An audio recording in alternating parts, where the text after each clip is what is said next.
I'm Aaron Sparks with Edge of the Web Radio. We're here at the Forbes Innovation Summit in Indianapolis, and we are very honored to be able to speak with Wayne Eckerle. He is the president and of technology for Cummins in the Indiana. Well, actually, it's for the worldwide distribution. Yes. Tell us a little bit more about your role in Cummins. Okay. So my role really is developing our products of the future. So I lead a research and technology organization. While most of my organization is located in Columbus, Indiana, I have people located in tech centers around the world also developing products for our global markets. So some of the things that we're working on right now, for example, we're working on our next generation of engines that will go into production between 2020 and 2030. So we're looking at a variety of technologies that are going to make those products better for our customers. Are you looking also some obsolescence of some of the existing technologies and building obviously bigger and better engines, but it's also reducing inefficiencies and continually focusing on the best material that you can utilize, right? Yes. I mean, the key to our success, I would say, is system integration. And so if you look at our engine, it's, while you think of a base engine of all this iron, the key to our success is, of course, it's the iron, but it's all of the subsystems that go on there. So it's a fuel system, it's a turbocharger, it's filtration, it's after treatment, right? And so while I'm lucky enough to work for a company that makes a lot of those systems, which is really helpful because I can drive the rate and pace of that technology integration, I have that available, and I can probably integrate that better than most other companies can do and come up with a product that's going to be better for our customers. Excellent. Well, speaking of a product, the Supertruck is a fantastic product. The average owner reduces fuel costs by 86%. Yeah, that was the sort of the final number we got to. That's unheard of. Yes. And 50% more fuel efficient. These numbers are astronomical whenever you're dealing with fuel efficiency. How did this come about that you can actually have that level of success? Yeah. Well, just to be, so we started Supertruck about 4 years ago. We'll finish it in February, but most of the work's been done, obviously. But that program, which is in a partnership with the Department of Energy, was about 10 years in the making prior to that, right? So we had a number of subcontracts where we were working on energy efficiency and the various technologies associated with it. And so it was a great partnership between private industry and the DOE to come up with the Supertruck program, which was going to allow us to pull it all together. So we were working on all these technologies, and so we put Supertruck out there, and frankly, the goals that were put out by the DOE, I don't think they thought we'd hit them. They thought those were going to be aspirational, and would take it as far as we can get there. But they don't know Cummins, and they don't know me. is that when I have a goal, we're going to go after it, and we're going to go do it. But the beauty of it is that it is just so well aligned with where we need to take the products for our customers. So how did we get there? Well, we started with that engine system that I just described to you. And so we were able to improve, if you think about fuel in the tank, that's really chemical energy. Right. And so what our engine is doing is converting that chemical energy into useful work. So we're able to do that with 30% more efficiency, just on the base engine. Just by your system alone? Just taking that fuel, getting 30% more work out of the fuel, just with the engine. Right now, we then integrated that engine into the powertrain. So for this opportunity, since we were the principal investigators on the contract, right, we basically were able to take the transmission and integrate that with the engine to the point where we were picking the shift points of the transmission. So it was fully integrated into our engine system. And then we put reinventing the entire powertrain. Reinventing the entire powertrain, and then putting that powertrain in a very well-designed vehicle. Peterbilt was our partner there in doing that, and the drag coefficient of the body of the truck was about the same as a NASCAR. I mean, that's how incredibly well it was designed. And just so people say, well, how do you do all this? I have to say that one of the keys to our success is that we live in a world now where basically we have unlimited computer resources. Right. And so an awful lot of this was done with analysis, what we call analysis-led design. Because if we had to do a cut and try with hardware, no way, it'd been impossible to get to where we got to. You have a virtual sandbox now that you can actually. Our design space is huge. Absolutely. Yes. And this couldn't be done 20 years ago. Yeah. So we have an escalation of technology, an escalation of the microchip processor.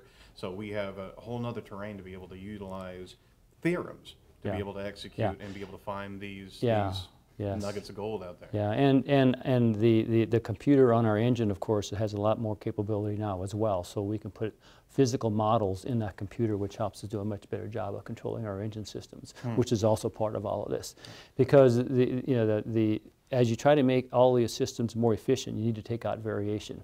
And by having physics-based control systems, it allows us to do that. Well, that's fantastic. Yeah.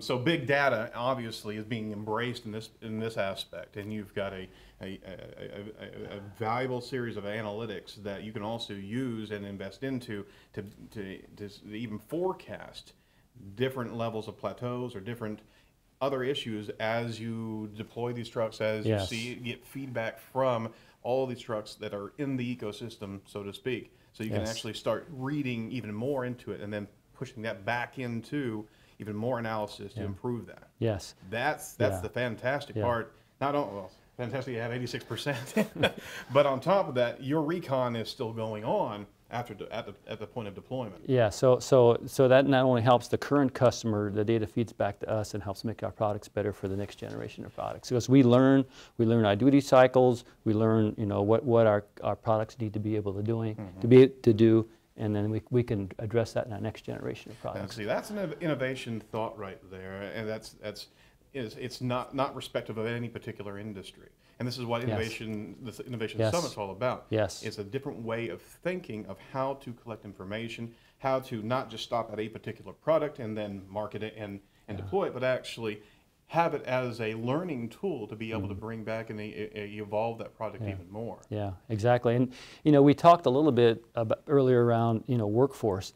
And I'll have to be honest with you. I mean, I just love hiring these fresh college grads because they know how to do this stuff. Oh, they're living and breathing it. Yeah, they walk into my organization and I don't, luckily my older engineers aren't here, my senior engineers aren't here, right? But they can just do laps around them in terms of being able to innovate in this area. So that's been really key for us to being able to get into this sphere. So in that perspective, just giving back some thoughts for businesses that are trying to innovate, and you tapped into something very, very important, is there's an entire type of new academics that's happening that are immersed. Yes. As where maybe our generations, we had to acclimate into these scenarios. Yeah. They're living and breathing and swimming at birth almost. Like a 3-year-old that knows how to whip through the iPad better than I do. Yeah. How can you, what kind of guidance can you give companies that are wanting to start creating more innovative DNA in their culture when it comes down to technology and leveraging workforce? Yeah. So one of the key things is you have to have a good sensing network. So that means you need to be in tune with what's going on at the universities levels, what's going on in our national labs, and really making sure that you've got that into your overall technology development plan. So at Cummins, we have something we call a technology funnel. So ideas that are early, we put upstream, and we have a process that we call, some call it fail fast, I say learn fast. So you look at them, and if they're gonna get what you need out of them, you continue down the funnel with them. If they're not ready, you put them aside and pick them up later when they're ready. So so we have that process. Trying it out We're trying as quickly as possible. And if it looks good, you get it into the system and go forward. Proof testing almost Yeah. as soon as you can. Yes. Very good. Yeah. And then, of course, all right. So if it's something that involves skills that you don't have, then you need to go get the skills into the organization. So while universities are great for ideas, you can't depend on a university to deliver something for prime time for a customer. Correct. Correct.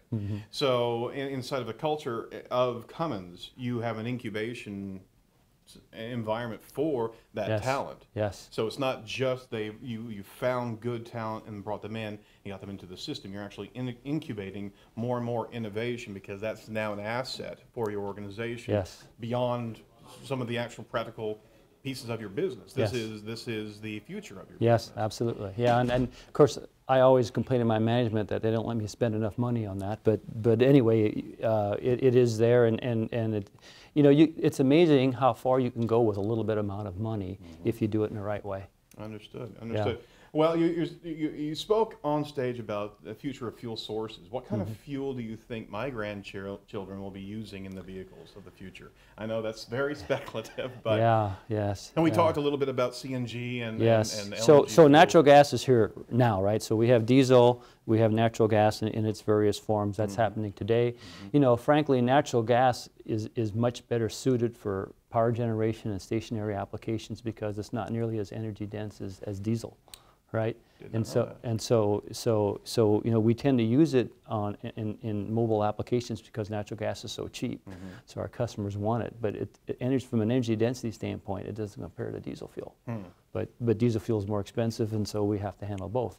I also mentioned we designed an engine that the base engine can run on either diesel or liquid spark ignited fuels. So we had a contract with California. California is very aggressive around reducing their carbon emissions. And so this engine ran on E85, which is 85% ethanol, 15% gasoline. And we were able to demonstrate that if that ethanol can come from a secondary source, meaning a non-food source, like switchgrass or something like that, and if you look, if you will, from a plant to wheels kind of analysis, the amount of carbon that engine will reduce carbon exhaust by 80%. On that E85 fuel. Oh my gosh. Yeah. So these are game-changing things from an environment standpoint that we're talking about. Absolutely. That's fantastic to know. Obviously, there's the entire push of new, more environmentally friendly fuels, and you still have big oil and you have these type of political issues, but innovation is the key whenever it comes down to getting that accepted. Yes. And you know, and as we go forward, we're going to have to be looking at renewable fuel sources. I mean, you know, 5 years ago we thought, wow, we're going to run out of petroleum, but as we all know, that's changed, right? We found a lot more of it, and so petroleum is here, but from a global climate change standpoint, right, trying to be, you know, responsible, we have to be looking for opportunities to burn renewable fuels, and that's going to be a big emphasis, you know, in our area moving forward. Fantastic. Final thoughts about the Midwest and innovation. This is obviously what the summit's about here today. What do you see, as Cummins is a Columbus, Indiana-based organization, although it's a worldwide distribution, what do you see happening in the Midwest that you may not be seeing happening on the coasts right now? Well, I mean, we certainly have, you know, a good tax structure here. Yes, sir. We have a good environment. At Cummins, you know, we put our technical centers and our plants in communities that are going to be good for our employees, because it is crystal clear to us that for us to be successful, our employees have to be in an environment where they enjoy working and they enjoy living. And oh, by the way, Columbus, Indiana kind of is that. Yep. But not only, we're a global company, so we have tech centers all around the world, and we pick those sites for the same reasons, because we believe the communities in which we locate those facilities and in which we locate the plants, number one, the leadership of those communities have a culture that is similar to our culture, because we don't want to have our facilities in places where the leadership is not in tune with where we want to go.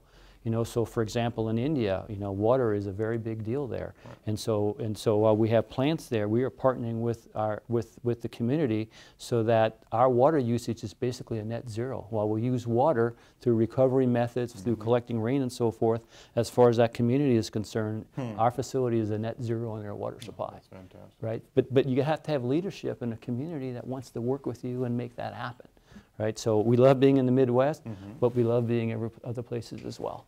Excellent. Well, thank you so much for your time today, and we're looking forward to seeing everything that comes out of Cummins. Yeah, and, me too. Excellent. Well, thank you so much, sir. Yeah, thank you.